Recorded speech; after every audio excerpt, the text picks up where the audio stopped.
작년 블랙먼데이 때 1,000만 원 투자해서 9억을 벌었던 전적도 가지고 있습니다. 사실 그런 마인드로 접근을 하면 옵션을 하면 안 되고요. 그리고 이 원칙은 제가 앞으로 투자를 하면서도 절대 깨지 않을 원칙이다.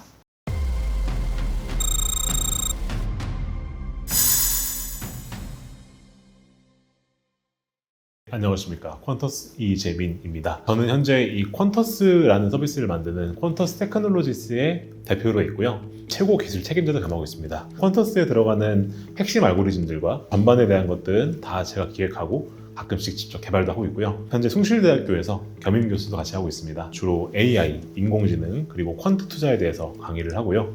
그 이전에는 그 다수의 증권사나 운용사에서 퀀트로서 일을 했던 적도 있고, 다른 부업으로 옵션 트레이더를 겸하고 있는데 작년 블랙먼데이 때 1,000만 원 투자해서 9억을 벌었던 전적도 가지고 있습니다.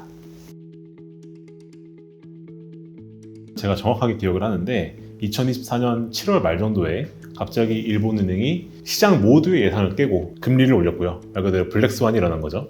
그래서 그 당시에 일본은행이 갑작스럽게 금리를 올리니까 그와 동시에 미국의 경기 침체 우려가 나오기 시작하면서 급작스럽게 엔케리 청산 우려가 커졌습니다. 그래서 저는 시장을 면밀히 보고 있다가 이 엔케리 청산의 우려가 시장 예상보다도 클 수도 있겠다라는 판단하에 풋을 매수하는 판단을 했었고, 그게 블랙먼데이를 초래하게 되어서 그 풋옵션에서 거의 100배 가까운 수익을 내서 1,000만 원으로 9억을 만든 그런 히스토리를 가지게 되었다 보시면 될 것 같습니다. 수익 실현을 하면서도 실감이 안 났어요. 옵션 가격이 엄청나게 급등하는 걸 보면서 만감이 교차했었거든요. 여기서 더 갈 수도 있을 것 같다는 생각도 했었고, 이게 순식간에 사라질 수 있겠다는 생각도 했었고, 그냥 정말 냉정하게 판단했을 때 지금 못 던지면은 못 팔 수도 있겠다 라는 그 판단 근거에 서 저는 그때 팔았었고요. 그래서 다 팔고 나니까 그때 9억이 찍힌 걸 봤어요. 그리고 그 다음 날에 정산돼서 들어온 걸 봤었죠. 그걸 딱 보자마자 내렸던 생각은 이게 진짠가? 라는 약간 그런 좀 현실과 좀 약간 다른 것 같은 그런 느낌을 받았던 적이 있습니다.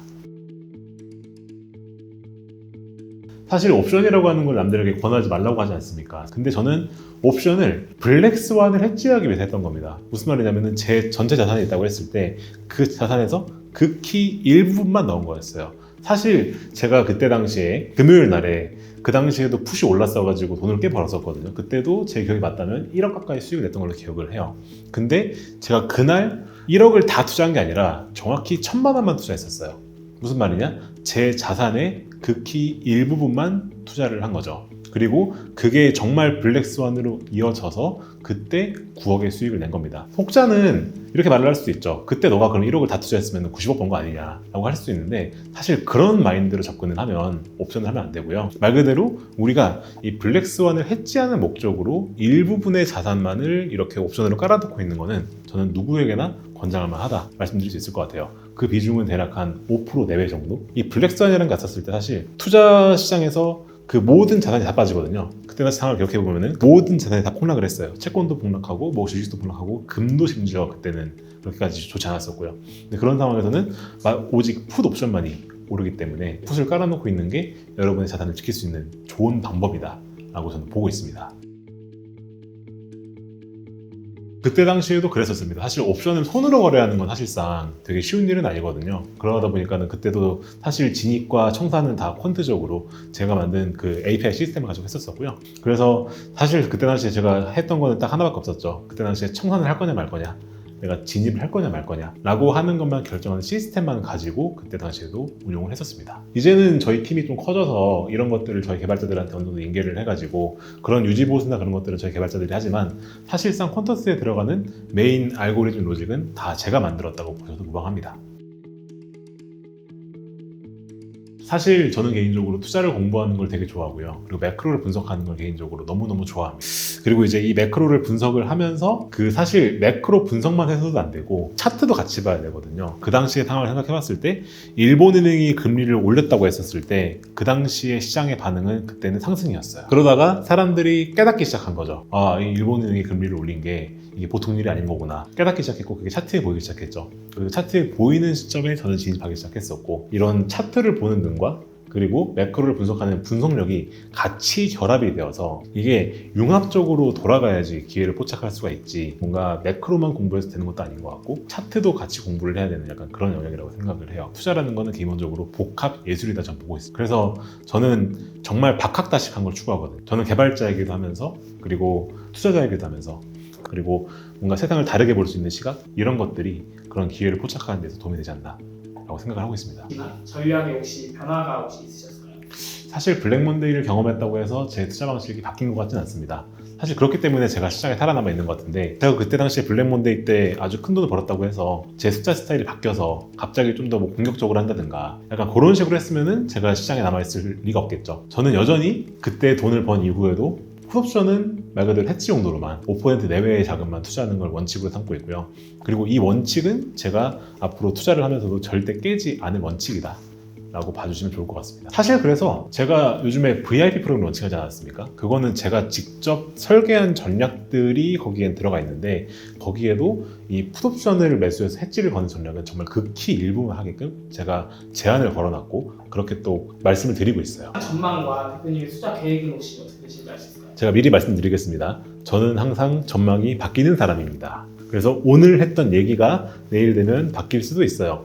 근데 그게 당연한 겁니다. 왜냐면은 이 시장이라는 건 계속 시시각각 변하고 있습니다. 저를 아시는 분들은 제가 그 일주일 전에 했던 얘기랑 오늘 하는 얘기가 달랐다는 사실도 아실 거예요. 그래서 오늘자 기준으로 말씀을 드리면 저는 개인적으로 아직까지 시장의 불확실성이 크다고 보고 있습니다. 사실 트럼프가 관세를 지금 매겼고, 지금 현재 그 중국이 거기에 대해 보복을 했고, 채권 금리가 오르니까 그것 때문에 한 발 물러서가지고 지금 간 것처럼 보이지만 다시 또 반도체 관세 매기겠다. 그리고 중국은 이제 히토류 수출 금지하겠다 라고 해서 지금 계속 치고받는 국면으로 가고 있죠. 이렇다 보니까 사실 지금 현 단계에서는 말 그대로 이 트럼프라는 이 한 사람이 어떻게 행동을 하느냐라는 거에 따라서 시장이 다시 환호할 수도 있고, 혹은 여기서 트럼프가 더 세게 나가서 진짜로 뭐 채권금리 오르든 말든 신경 안 쓰고 난 가겠다, 그런 일이 실제로 일어난다고 한다면 여기서 진짜 더 폭락할 수도 있고, 그리고 지금 현재 이 달러화랑 이 채권의 움직임을 봤었을 때 사실 미국이라는 나라가 지금 좀 어느 정도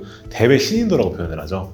그 해외에서 미국을 보는 시각 자체가 좀 바뀌고 있는 그런 것도 감지되고 있다 보니까는 말 그대로 불확실성이 지금 너무나도 커지고 있는 상황이다 라고 저는 보고 있습니다. 그렇다 보니까는 저는 개인적으로 요즘 어떻게 대응하고 있냐면은 제 개인의 판단은 좀 믿지 않기로 했습니다. 제가 방향성 매매를 하는 것 자체가 기본적으로 한 단계에서는 계속 바뀌고 있고 그런 것들을 제가 팔로우할 수가 없다 보니까, 저도 지금 법인 대표지 않습니까?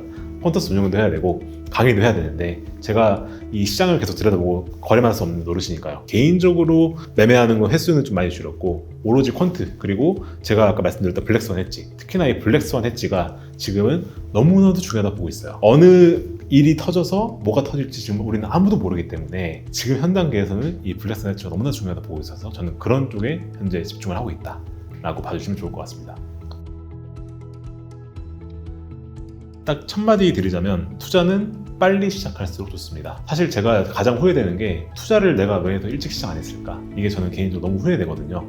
저는 참고로 주식 투자를 2014년도에 처음 접했습니다. 그때가 제가 대학원 생겼을 때였어요. 근데 제가 만약에 투자를 더 일찍 뭐 중학생 때 고등학생 때 접했다면 지금 내 자산이 얼마나 더 불어나 있을까? 라고 하는 거에 대해 생각을 해봤을 때 저는 훨씬 더 이 자산이 많아질 걸 생각을 하거든요. 투자는 결국 길게 봐야 되는 싸움입니다. 그리고 아까도 말씀드렸지만 투자는 결국 욕심내면 안 됩니다. 제가 말씀드렸던 뭐 옵션이나 이런 것들 말씀드리니까 되게 자극적이지 않습니까? 근데 그런 데서 일확천금을 노리려고 생각하면 절대 안 돼요. 말 그대로 제가 그때 돈을 벌 수 있었던 이유는 욕심을 내지 않았기 때문에 돈을 벌 수 있었던 거고, 그리고 제가 정해진 법칙 내에서 움직였기 때문에 돈을 번 겁니다. 그래서 투자를 가급적 빨리 시작하시고 본인만의 투자 원칙을 찾으십시오.